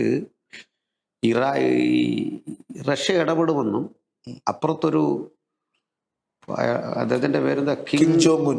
കിം ജോങ് ഉൻ. എനിക്ക് അദ്ദേഹത്തോടൊരു ബഹുമാനമുള്ളത് അവിടെ പറയാ. പുള്ളിയുടെ പാർലമെന്റിൽ ഞാനിവിടെ ഉറങ്ങി തോക്കെടുത്തങ്ങ് കാച്ചി. പുള്ളി ഇടയ്ക്ക് നമ്മുടെ ചർച്ചിലൊന്നും കൊണ്ടുവരണ്ട. അപ്പം കൺവെൻഷനൊക്കെ പുള്ളിയെ കൊണ്ട് 10 മിനിറ്റ് നിർത്തിയ നമുക്കൊരു വ്യത്യാസം വന്നേനെ. അപ്പോൾ ഇത്തരത്തിലൊരു മനുഷ്യനെ ആഘോഷിക്കുക എന്ന് പറഞ്ഞാൽ ആലോചിച്ച് എന്താണ് മനുഷ്യാവസ്ഥ? എന്താ മനുഷ്യന് സ്വാതന്ത്ര്യം ഇല്ല? നമ്മൾ ഇവിടെ നിന്നിട്ട് ഈസി ആയിട്ട് പിണറായിയൊക്കെ വിമർശിച്ചല്ലേ? അത് പറ്റണം, അത് പൗരന് കഴിയണം. നരേന്ദ്രമോദിയെ വിമർശിക്കാൻ പറ്റണം. ഇത് ഇയാളെ വിമർശിച്ചു എന്ന് പറഞ്ഞാൽ ഇത് കിരാതമാണ്. ഇയാൾ ഇവിടെ ഉണ്ടെന്നും ഇയാളുടെ കയ്യിൽ ആയുധം ഉണ്ടെന്നും പ്രയോഗിക്കാൻ ഇച്ഛാശക്തി ഉണ്ടെന്നും അമേരിക്ക അറിയാം. അപ്പുറത്ത് റഷ്യ ഇതിനകത്ത് ഇടപെടുമെന്നും അറിയാം. അത് അറിഞ്ഞുകൊണ്ട് തന്നെ പല പ്ലാനുകൾക്കൊടുവിലാണ് ഈ ഇറങ്ങുന്നത്. നമ്മൾ വഴക്കുണ്ടാകുന്നതല്ല ഇത്. ഇത് ഒരു യുദ്ധം വരുമ്പോൾ അതിന്റെ കോൺസിക്വൻസ് എല്ലാം പഠിച്ച് പല തയ്യാറെടുപ്പുകൾക്കൊടുവിലാണ് ഈ കാര്യം. ഇപ്പം നമ്മൾ കഴിഞ്ഞ തവണ തന്നെ ഇറാനിനെ തകർക്കാൻ പറയാം. ഇപ്പം അതിനകത്തൊരു രാഷ്ട്രീയ തന്ത്രമൊന്നും ഇപ്പം ജി സുധാകരൻ കഴിഞ്ഞിടയ്ക്കേ കളയേണ്ടതാണ്. പക്ഷേ അന്നേരം പോയാൽ കുറെ ആൾ കൂടെ പോകും. അണ്ടി ഒരു ഘട്ടമായിട്ട് വെച്ച് പതുക്കെ തട്ടുള്ളൂ. അപ്പൊ ഈ വില മുഴുവൻ പോകും. എന്ന് പറഞ്ഞാൽ ഇറാൻ ഒതുങ്ങണമെങ്കിൽ ഒരു സംവിധാനത്തെ ഒന്ന് പുറത്തു പോകാം. വലിയ അഘാതം ഉണ്ടാകാതിരിക്കാൻ എന്ത് ചെയ്യും? ലോകമനസാക്ഷി ഒരു ഘടകമാണ്. ഒപ്പം തന്നെ ഈ കൊടുക്കവാങ്ങലുകൾ, ഒത്തിരി പോളിസികളുണ്ട് യുദ്ധത്തിൽ. അപ്പൊ ഇതെല്ലാ വഴികളും പഠിച്ച് അതിൻ്റെ കോൺസിക്വൻസസ് പഠിച്ച് ഇതിൻ്റെ ലാഭം എത്ര നഷ്ടം എത്ര എന്നെല്ലാം പഠിച്ചിട്ടാണ് യുദ്ധത്തിലേക്ക് ഇറങ്ങിത്തിരിക്കുന്നത്. എന്നാൽ അപ്പുറത്ത് കാടൻ നിയമങ്ങൾ പാലിക്കുന്ന കക്ഷികളാണ് അപ്പുറത്ത്. യുദ്ധ മര്യാദകളൊന്നുമില്ല. ഒരു വസ്തുത കേട്ടാല് നമ്മുടെ ബോഡി എടുക്കണം. യുദ്ധത്തിലൊരു നിയമമാണ്, മനുഷ്യൻ പടയാളികൾ മരിച്ചു വീണാൽ ബോഡി തരണം. അപ്പൊ യുദ്ധം നടത്തണം. ഇന്ത്യയുടെ പടയാളികൾ പാകിസ്ഥാനിൽ മരിച്ചു വീണാൽ നമ്മൾ ബോഡി ചോദിക്കും ഫോൺ ചെയ്ത്. അപ്പം അവർ നമുക്ക് ബോഡി തരണം. നമ്മുടെ ബോഡിയും കൊടുത്തോളൂ. ബോഡി കൊടുക്കാൻ നേരം ഈ പാകിസ്ഥാനിലെ വൃത്തികെട്ട പടയാളി ചോദിച്ചത് ഷീലാ ദീക്ഷിതിനെ വിട്ടുകൊടുക്കണം. ഷീലാ ദീക്ഷിതല്ല, മാധുരി ദീക്ഷിത്. മനസ്സിലായോ? മോശം അതിൻ്റെ അർത്ഥം. ലാൽജി ടണ്ടൻ ഇങ്ങനെയൊക്കെ ഉള്ള കുറെ ബോളിവുഡ് നടിമാരെ നിങ്ങൾ പകരം തരാൻ ചെയ്ത് വിട്ടുകൊടുക്കും. ആ രംഗം ഒന്ന് ആലോചിച്ച് നോക്കി. നമ്മളെ ബോഡി കൊണ്ടുവന്ന് നമ്മൾ സംസ്കരിക്കണം. ഇയാൾ ആരോടും വിരോധപ്പെട്ട് ചെയ്തല്ല. ഇതിൻ്റെ അതിന് കൊടുത്ത മറുപടി എന്നാന്ന് വെച്ചാൽ രസകരമാണ്. ഇവരുടെ പേര് കൊത്തിയ മിസൈലുകൾ തയ്യാറാക്കി വെച്ചങ്ങ് തട്ടി. മനസ്സിലായില്ലേ? അത് പ്രദർശിപ്പിച്ചിട്ടുണ്ട്. നമ്മൾ മിസൈൽ ഇവരുടെ പേരെഴുതി, ആരുടെയാ ഈ നടിമാരുടെ പേരെഴുതിയിട്ട് ഇത് വെച്ചങ്ങ് കൊടുത്തു, അടിച്ചു പോച്ചു. അതുപോലെ തോന്നിയെന്ന്. അപ്പൊ ഇന്ത്യ മര്യാദ യുദ്ധം ചെയ്യുന്ന ഒരു രാജ്യം, ആവശ്യമില്ലാതെ കയറി ഇടപെടുന്ന ഒരു രാജ്യമല്ല, അതറിയാലോ. അത് പണ്ടത്തെ പോളിസിയാണ്. അപ്പോ ഇതിൽ ഇത്തരം ഏത് മര്യാദ പാലിക്കുന്നതാണ് ഈ ഇത്തരം പാകിസ്ഥാനോ ഇറാനോ ഒക്കെ എടുത്ത് അവരെന്ത് യുദ്ധമര്യാദയാണ് പാലിക്കുന്നത്? നമ്മുടെ പഴയാളുടെ മുഖങ്ങളെല്ലാം വികൃതാക്കി നമ്മൾ അന്നേരം എങ്ങനെ പാകിസ്ഥാനെ അടക്കിയേ? ഇവിടെ മരിച്ചു വീണ പാകിസ്ഥാനികളെ പച്ച പതാക വാങ്ങി പുതപ്പിച്ച് ദേശീയപത അവരുടെ ആചാരവെടികളും മുടക്കി ആദരവോടെ അവരുടെ മുല്ലായ വരുത്തി കർമ്മം ചെയ്ത ഇന്ത്യക്കാരനടക്കിയേ. അത് കാണാതിരിക്കണക്കോ? അപ്പൊ യുദ്ധത്തിൽ തടവുകാരായി പിടിക്കുന്ന ആളുകളോട് എന്ത് ക്രൂരതയാണ് പെരുമാറുന്നത്. ഇത്തരം ഏർപ്പാടുകൾ ചെയ്തു. അപ്പൊ ഇതിനകത്ത് ഈ വരാൻ പോകുന്നതിന്റെ റിസ്ക് ഫാക്ടർ എന്താ? ഇതെല്ലാം ആലോചിച്ചാൽ റഷ്യ ഇടപെടും, അവരിടപെടും, ഇവരിടപെടും എന്നൊക്കെ അറിയാം. പക്ഷെ ഒരു കാര്യം, പരിധി വിട്ടിടപെടേണ്ട കാര്യം. സ്വയം നശിച്ചാരും ഇടപെടത്തില്ല. ഇല്ല, ഇതിനകത്ത് ഇടപെടത്തില്ല. ഇടപെടുന്നത് അപ്പോഴത്തെ ഇച്ഛാശക്തി ഉള്ളവരുടെ മുട്ടത്തുമില്ല. അതാണ് ഇന്ത്യ യുദ്ധം ചെയ്യുക പാകിസ്ഥാനോട്. അതിൽ അമേരിക്ക ചില ഇടപെടൽ നടത്തി. ബാക്കി രാജ്യങ്ങളിലപ്പോൾ എവിടെ പോയി? ഇവർക്ക് ഈ നീതിബോധം വന്നില്ലേ? ഏതായാലും ഇതിൽ കുറ്റവാളി പാകിസ്ഥാനാണെന്ന് എല്ലാവർക്കും അറിയാം. അന്നേരം ഈ നീതിബോധം ഇല്ലാത്തെന്താ? ഇങ്ങനെ ഒത്തിരി ഘടകങ്ങളുണ്ട്. അപ്പൊ സ്വയം നശിച്ചു വന്ന് ഇവരും ചെയ്യില്ല. അങ്ങോട്ട് വരുമെങ്കിൽ അവിടെയും പ്രതികരിക്കേണ്ട രീതി അറിയാം. അവിടെ ഉണ്ട്. ഇവിടെയാണ് നമ്മുടെ ബൈബിളിലെ വാറിനെ പറ്റിയുള്ള പ്രവചനങ്ങളൊക്കെ ഏതാണ്ട് ആ രൂപത്തിൽ വരുന്നുണ്ട്. അതാണ് കൂടുതൽ ആളുകൾ ഫോക്കസ് ചെയ്യുന്നത്. ഇതിനെ മറ്റൊരു പ്രതീതിയിലേക്ക് കൊണ്ടുവരികയാണ്. ഇങ്ങനെ സംഭവിക്കുന്നു, ഇതാണ് സംഭവിക്കുന്നു, ഉത്തരകൊറിയ ചേർന്ന് ആണവ യുദ്ധം ഉണ്ടാകാൻ പോകുന്നു, ഇതൊരു ലോകമഹായുദ്ധത്തിലേക്ക് പോകുന്നു. ആളുകൾ പറയുന്നു ഭൂമി വെന്തു പോകും എന്ന് ബൈബിൾ പഠിപ്പിക്കുന്ന പോലെ തീക്കായിട്ട് സൂക്ഷിച്ചിരിക്കുന്നു. അങ്ങനെ ഒരു അവസാന കാലത്തിലേക്ക് ഈ യുദ്ധം വഴിതെളിക്കുകയാണ്. ഈ ഭീകരമായ ആണവ ശക്തികൾ കൂടെ ഇടപെടുമ്പോൾ ഇത് കത്തി ജ്വലിക്കും എന്നൊരു ഇതിലേക്ക് പോവുകയാണ്. അങ്ങനെ ഒരു അവസാനത്തിലേക്ക് നമ്മൾ വരികയാണ്. ഇല്ല, അങ്ങനെ ഒരു അവസാനത്തിലേക്ക് വരുന്നതായിട്ട് കാണുന്നില്ല. ഇത് നിമിത്തം. കാരണം ഈ ലോകമഹായുദ്ധം എന്ന് പറഞ്ഞാൽ തന്നെ ഒരു കോൺസെപ്റ്റാണ്. അങ്ങനെ ലോകമഹായുദ്ധം ഒന്നും ഉണ്ടായിട്ടില്ല. First world war, second world war എന്നൊക്കെ പറഞ്ഞ് ഈ ലോകം മുഴുവൻ യുദ്ധത്തിനിറങ്ങിയോ? അങ്ങനൊന്നും ഉണ്ടായില്ല. പക്ഷേ അന്ന് നടന്നതിലെ രണ്ട് പ്രബല യുദ്ധങ്ങളെയാണ് അപ്പുറത്ത് രണ്ട് വൻശക്തികൾ അണിനിരക്കുമ്പോൾ അങ്ങനെ പറയുന്നതാണ്. എന്ന് പറഞ്ഞാൽ ഇപ്പൊ ഈ മിഡിൽ ഈസ്റ്റിൽ നടക്കുന്ന ഈ വാറ് സത്യത്തിൽ അത് തിരിച്ചുള്ള അടികളെന്ന് പറയുന്നത് ലിമിറ്റഡാണ്. ഇറാനിനി എന്നാ കാണിച്ചാൽ ഈ പരിധി വിട്ടൊന്നും ശത്രുക്കളെ ആക്രമിക്കാൻ പറ്റില്ല. അടുത്തടുത്ത രാജ്യങ്ങളെ പരിധിയുണ്ട്. അത് ഇറാന്റെ മിസൈൽ ശേഖരം തീരുക. ഇറാന്റെ മിസൈൽ ശേഖരവും അവരുടെ അണ്വായുധ ശക്തിയും ക്ഷയിക്കുന്നതോടെ ആ യുദ്ധം സ്വാഭാവികം ക്ഷയിക്കും.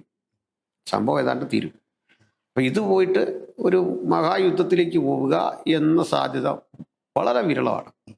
ഇപ്പൊ നമ്മുടെ ബൈബിളിലെ അന്ത്യകാല പഠനങ്ങളുമായിട്ട് ഈ കാര്യങ്ങൾ യോജിച്ചു പോകുന്നുണ്ട്. അതുമായി ചേർന്ന് വരുന്ന ഒരു യുദ്ധമാണോ ഈ യുദ്ധം? അന്ത്യകാലവുമായിട്ട് യുദ്ധങ്ങളും യുദ്ധശ്രുതികളും നിങ്ങൾ കേൾക്കുന്നുള്ളതിനെ പൊതുവായിട്ട് എടുക്കണം. അതിൻ്റെ ഒരു ഭാഗം എന്ന് വേണമെങ്കിൽ വ്യാഖ്യാനിക്കാം. പക്ഷെ ഇത് എന്തോ ഒരു നമുക്ക് നിർണായകമായൊരു ഘട്ടത്തിലെത്തി എന്ന് തോന്നുന്ന ഒരു സംഭവം അല്ലി കാണുന്നത്. പിന്നെ നമ്മുടെ ബൈബിളിൻ്റെ പ്രോഫസി അനുസരിച്ചുള്ള ഒരു നിരീക്ഷണം ചെന്നെത്തുന്നത് എവിടെയാണ്? ഈ ലാസ്റ്റ് വരുന്നൊരു വാറ്, നമ്മുടെ എസെക്കിൽ 38, ആ വാറിൽ വരുന്ന കക്ഷികൾ എന്ന് പറയുന്നത് ശബയും ദർദാനും തസ്തീസ് വർത്തകന്മാരും അപലപിക്കുന്നതായിട്ടാണ് കാണുന്നത് യുദ്ധത്തെ. അപ്പുറത്ത് കാണുന്നത് റഷ്യയും സഖ്യകക്ഷികളുമാണ്. അപ്പൊ റഷ്യയും സഖ്യകക്ഷികളും ഇസ്രായേൽ ആക്രമണത്തിന് പദ്ധതിയിടും. മറുവശത്ത് അമേരിക്ക പോലുള്ള കക്ഷികൾ അപ്പുറത്ത് അണിനിരക്കും. അപ്പോൾ ആ യുദ്ധത്തിൽ ഉണ്ടാകാവുന്ന ഈ കക്ഷികൾ തന്നെ വിജയം വരിക്കും തന്നെയാണ് കാണുന്നത്. അപ്പോൾ റഷ്യക്ക് പരാജയം വരും തന്നെയാണ് ആ നിരീക്ഷണം. അതൊന്നും റഷ്യ ഒന്നും രൂപപ്പെടാത്തൊരു കാലത്താണ് ബൈബിളിൻ്റെ ആ നിരീക്ഷണം. റോഷ്, മോസ്കോ, അതെ, എന്നിവയുടെ പ്രഭുവായ ഗോഗ്. ഈ ഗോഗ് എന്നത് എങ്ങനെ റഷ്യ ആകുന്നുണ്ടോ? വാൻ ഗോഗ്, യാ ഗോഗ്, ഇങ്ങനൊക്കെ പേരുകൾ കണ്ടില്ല അവരുടെ. പഴയ ആ ടേംസ് ഉപയോഗിച്ചെന്നേ ഉള്ളൂ. അപ്പൊ റഷ്യ ആ യുദ്ധത്തിൽ നിർണായകമായൊരു ഘടകമാണ്. അപ്പുറത്ത് അമേരിക്ക പോലെ രാജ്യങ്ങളും മറിയേരിയിൽ നിൽക്കും. റീസൺ ഇസ്രായേലാണ്. യുദ്ധമുഖം തുറക്കപ്പെടും. പക്ഷെ അതിലേക്കൊന്നും എത്തിയിട്ടില്ല. അപ്പൊ ഈ യുദ്ധത്തിൽ റഷ്യ പങ്കുചേരും എന്നൊരു അഭ്യൂഹം നിലനിൽക്കുന്നുണ്ടല്ലോ. അഭ്യൂഹമല്ല, പൊതുവെ പരക്കെ അങ്ങനെ വിലയിരുത്തലുകൾ നടക്കുന്നുണ്ട്, മാധ്യമങ്ങൾ അങ്ങനെ പറയുന്നുണ്ട്. ഉത്തര കൊറിയ കയറി ഇടപെടാൻ ശ്രമിക്കും എന്നും പറയുന്നുണ്ട്. അങ്ങനെയാണെങ്കിൽ ഏകദേശം ആ കാര്യങ്ങളിലേക്ക് പോകുന്നു എന്നൊരു ചിന്തയിലേക്കാണോ വരേണ്ടത്? ഇല്ല, അങ്ങനെ കയറി അഭിപ്രായ പ്രകടനത്തിനും ലിമിറ്റഡായ രഹസ്യ സഹായങ്ങൾ നൽകുന്നതിനും അപ്പുറത്തേക്കൊന്നും ഈ രാജ്യങ്ങൾക്ക് പോകാൻ പറ്റില്ല. പോകാൻ പറ്റില്ല എന്ന് പറഞ്ഞാൽ, ഒരു യുദ്ധം നടത്തിയാൽ പലതരം നയതന്ത്ര ബന്ധങ്ങളുണ്ട്. ഉൽപ്പന്നം വിറ്റഴിക്കണം, ജനത്തിന് ഫുഡ് കൊടുക്കണം, പല ഘടകങ്ങളെ ആശ്രയിച്ചാണ് യുദ്ധത്തിലേക്ക് ഇറങ്ങിത്തിരിക്കുന്നത്. ഇപ്പം നമ്മളെന്തിനാ പല കാര്യങ്ങളെ അഭിപ്രായം പറയാതെ? ഇപ്പോൾ ഇവരുടെ ഇറാൻ്റെ ഇന്ത്യൻ കോൺസുലേറ്റ് എംബസി ആവശ്യപ്പെടുക ഇന്ത്യയോടൊന്ന് ഈ വിഷയത്തിൽ ഒന്ന് അപലപിക്കാമെന്ന് ചോദിച്ചാൽ ഇന്ത്യ വിളിച്ച് ഇവരെ ദുഃഖം അറിയിക്കുന്നതല്ലാതെ തിരിച്ചൊരു പ്രസ്താവന നടത്തത്തില്ല. ആ പ്രസ്താവന അമേരിക്കക്കെതിരെയാവും. അപ്പോൾ ചെറിയൊരു പ്രസ്താവന പോലും രാഷ്ട്രീയത്തെ വല്ലാതെ ബാധിക്കും, തീരുവകളെ ബാധിക്കും. അപ്പോൾ അങ്ങോട്ടും ഇങ്ങോട്ടും നമുക്ക് ലോകരാഷ്ട്രങ്ങൾക്ക് ആശ്രയിച്ചേ കഴിയാൻ പറ്റൂ. അതുകൊണ്ട് ഇത് ഇറാനും ഇസ്രയേലും തമ്മിൽ തീർത്തോട്ടെ, അമേരിക്ക എന്തിന് ഇടപെടുന്നു, അത് മോശമായി എന്നൊരു വാക്ക് പറയാവുന്നതിനപ്പുറത്തേക്ക് പോക്ക് നടക്കത്തില്ല. ഈ യുദ്ധം വിപുലമാകില്ല. ഇപ്പം മറുവശത്ത് ഒരു ചോദ്യം കൂടെ, കർത്താവിന്റെ വരവ് സംഭവിക്കണമെങ്കിൽ സുവിശേഷം കൂടെ അത്രത്തോളം വ്യാപകമാകണമല്ലോ. പലയിടങ്ങളിലും സുവിശേഷം അങ്ങനെ ഒരു കൺസെപ്റ്റ് കൂടെ നമ്മൾ പഠിപ്പിക്കുന്നുണ്ട്. സുവിശേഷം എങ്ങും എത്തിയിട്ടില്ല, അതിനു മുൻപ് അവസാനം വരില്ല എന്നൊരു ചിന്താഗതി കൂടെയുണ്ട്. അതൊരു തെറ്റായ ധാരണയാണ്. കാരണം ഈ സുവിശേഷം എത്താൻ ഇപ്പോഴത്തെ കാര്യത്തിൽ തടസ്സമൊന്നുമില്ല. ഇല്ല, കാരണം ഈ വിവരസാങ്കേതിക വിദ്യയുടെ ഒരു കാലം. അടുത്തത് ഈ പരമ്പരാഗതമായ നമ്മുടെ എസ്കറ്റോളജി പഠനത്തിൽ ഞാൻ മാറി ചിന്തിക്കുന്ന ഒരാളാണെന്നറിയാമല്ലോ. അപ്പം എൻ്റെ വീക്ഷണത്തിൽ കുറേ കൂടെ കാലം എടുക്കും തന്നെയാണ്. കുറെ കൂടെ കാലമെടുക്കും. ഇമിനന്റ് റാപ്ചർ എന്നുള്ളതിൽ വിശ്വസിക്കുന്നില്ല. പെട്ടെന്നെന്തോ സംഭവിക്കുമെന്ന് വിശ്വസിക്കുന്നില്ല. ഇല്ല, കാലാന്തരത്തിൽ പുരോഗമനപരമായി ഒത്തിരി കാര്യങ്ങൾ നടക്കാനുണ്ട്. ആ കാര്യങ്ങൾക്ക് ശേഷം മാത്രമാണ് ഇതൊരു അവസാന യുദ്ധത്തിലേക്ക് പോവുകയല്ല. ഇത് ചെന്നെത്തുന്നത് ഇസ്രയേൽ കുറെ കൂടെ പവർഫുൾ ആകാനുണ്ട്. അവർക്ക് ചുറ്റുമുള്ള കുറേ ശത്രുക്കൾ ഒതുങ്ങാനുണ്ട്. ആഭ്യന്തര ശത്രുക്കൾ ഒതുങ്ങിയെങ്കിലേ അവരുടെ ഒരു ഫുൾ പവറിലേക്കൊക്കെ വരത്തുള്ളൂ. അതിലേക്ക് അവരെത്തിയെങ്കിൽ റഷ്യ പോലൊരു രാഷ്ട്രം ആക്രമിക്കാൻ തയ്യാറായിട്ട് വരത്തുള്ളൂ. ഇങ്ങനെയൊക്കെ വരുന്നൊരു ഘട്ടത്തിലേ അതിന് സാധ്യതയുള്ളൂ. ഹർമഗദോനൊക്കെ സാധ്യത അപ്പോഴാണ്. ഇപ്പോൾ ഒരു ഹർമഗദോൻ യുദ്ധത്തിൽ അത് തന്നെ ഒരു ഇരട്ടത്താപ്പുണ്ട്. ഇത് ഹർമഗദോനാന്ന് പറഞ്ഞാൽ ഇപ്പം ചർച്ചും ഇത് കയറിയല്ലോ. ഈ ഹർമഗദോൻ എപ്പോഴാണ്? അത് തന്നെ ഇരട്ടത്താപ്പാണ്. സഭ എടുക്കപ്പെട്ടതിന് ശേഷമാണ്, നമ്മൾ മോഹദ്രവത്തിൽ കൂടെ പോകില്ല, അതുകൊണ്ട് അത് എടുക്കപ്പെട്ടതിന് ശേഷമാണ്. അപ്പൊ ഇത് ഹർമഗദോനിലേക്ക് വഴിവെക്കുകയാണെന്ന് പറഞ്ഞാൽ അവരെപ്പോഴും പറയുന്നൊരു കാര്യം, ഏത് സമയം ഏത് ഘട്ടത്തിലും റാപ്ചറിന് സാധ്യതയുണ്ട് എന്നൊരു കാര്യം കൂടെയാണ് പറയുന്നത്. അതുകൊണ്ട് പെട്ടെന്ന് ഒരുങ്ങുക എന്നൊരു എമർജൻസി അതിൽ കാണിക്കുന്നുണ്ട്. അങ്ങനെയും അതിനെ വിലയിരുത്താം. ഇനി മുൻപോട്ട് പോകുമ്പോൾ ഇസ്രായേൽ എന്ന് പറയുന്ന ഒരു കീ ഫാക്ടർ ആണല്ലോ നമ്മുടെ എസ്കറ്റോളജിയിൽ. ഇസ്രായേൽ ഒരു കീ ഫാക്ടറാണ്. ആ കീ ഫാക്ടർ കയറി വന്നതുകൊണ്ടാണ് എല്ലാ പ്രഭാഷകരും അല്ലെ സഭകളും ഇതിനെ ഈ എസ്കറ്റോളജിയുമായിട്ട് പെട്ടെന്ന് ബന്ധപ്പെടുത്തുന്നത്. അപ്പം അത് ആ ഒരു ഭാഗം ഇതിൽ നിൽക്കുന്നതുകൊണ്ടാണ് അവസാനമാണെന്ന് ചിന്തിക്കുന്നത്. അത് കീ ഫാക്ടർ തന്നെയല്ലേ? തീർച്ചയായിട്ടും ഇസ്രായേൽ ഒരു കീ ഫാക്ടറാണ്. അതിനപ്പുറത്തേക്ക് എന്താണ് അതിനകത്തൊരു തീർച്ചയായിട്ടും ഇസ്രായേൽ ഒരു വാറിന്റെ ഭാഗമാകുമ്പോൾ പ്രോബസി പഠിക്കുന്നവർക്ക് ഒരു ആകാംക്ഷയുണ്ട്. പക്ഷെ അതിനെ മുമ്പ് പറഞ്ഞ പോലെ പെരിഫറൽ വെയിൽ കാണാൻ പാടില്ലെന്ന് ഞാൻ പറഞ്ഞു. അതിനകത്ത് ഫാക്റ്റുണ്ട്. ആ ഫാക്റ്റിലല്ല നമ്മുടെ നിൽപ്പ്. നമ്മൾ ഗോസ്പലിലാണ് നിൽക്കുന്നത്. ഗോസ്പല് സമാധാനത്തിൻ്റെയാണ്. അത് മനുഷ്യനെ ഒരു കൺഫഷനിലേക്ക് കൊണ്ടുവരേണ്ട ദൗത്യമുള്ളതാണ്. അപ്പം അതിനെ അങ്ങനെയാണ് കാണേണ്ടത്. വാറ് വരുന്നു എന്നതുകൊണ്ട് വാറ് വരികയോ വരാതിരിക്കുകയോ ചെയ്യാം. നമ്മളെന്ത് ചെയ്താലും അതിങ്ങി വരും. ഇതിനൊക്കെ ചില നിശ്ചയദാർഢ്യങ്ങളുണ്ട്. ലോകക്രമത്തിന് ചില സംവിധാനങ്ങളുണ്ട്. ഇതിൻ്റെ പിന്നിൽ പ്രവർത്തിക്കുന്ന യുദ്ധം വന്നേ പറ്റൂന്ന് ആഗ്രഹിക്കുന്നവരുണ്ട്. ആയുധ കച്ചവടക്കാരും കൊമേഴ്സും ആ മേഖലയിലേക്കുള്ള ആളുകൾക്ക് യുദ്ധമുണ്ടാക്കുന്ന വലിയ ലാഭമാണ്. യുദ്ധം കഴിഞ്ഞ് ഈ ഭൂമി ക്ലീൻ ചെയ്യുന്ന മിസൈലുകളും ഒക്കെ തിരിച്ച് അതിൻ്റെ വേസ്റ്റ് ശേഖരിക്കുന്നതും ഒക്കെ അടുത്ത ജോലിയാണ്.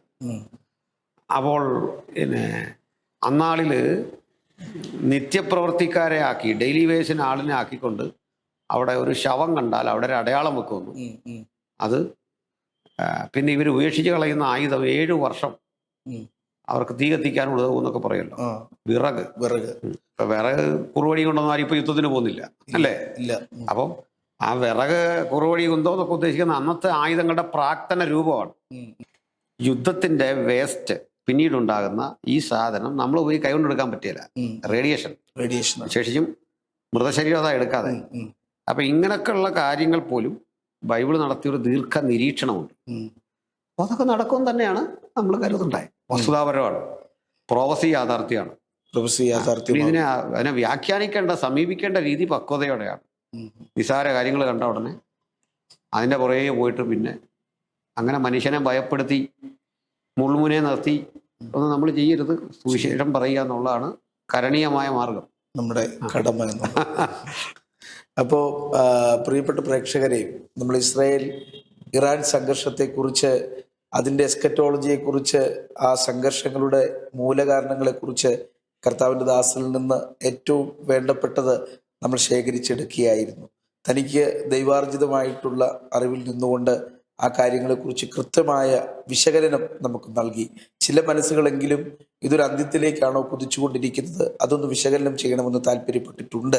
നിങ്ങളുടെ ആ മനസ്സിലെ ആശങ്കകൾക്കും ആ ചോദ്യങ്ങൾക്കുമൊക്കെ ഒരു ഉത്തരമായി എന്ന് പൂർണ്ണമായി വിശ്വസിച്ചുകൊണ്ട് ഈ ചർച്ചയിൽ നമുക്ക് വേണ്ട എല്ലാ അറിവുകളും പങ്കുവച്ചു തന്ന കർത്താവിൻ്റെ ദാസൻ പാസ്റ്റർ അനിൽ കൊടിത്തോട്ടത്തോട് ഗുഡ് ന്യൂസ് ലൈവിൻ്റെ എല്ലാ നന്ദിയും ഞങ്ങൾ അറിയിക്കുന്നു. Thank you. വീണ്ടും കർത്താവ് ധാരാളമായി ഉപയോഗിക്കട്ടെ. വളരെ പ്രാർത്ഥനയോടെ ഗുഡ് ബൈ.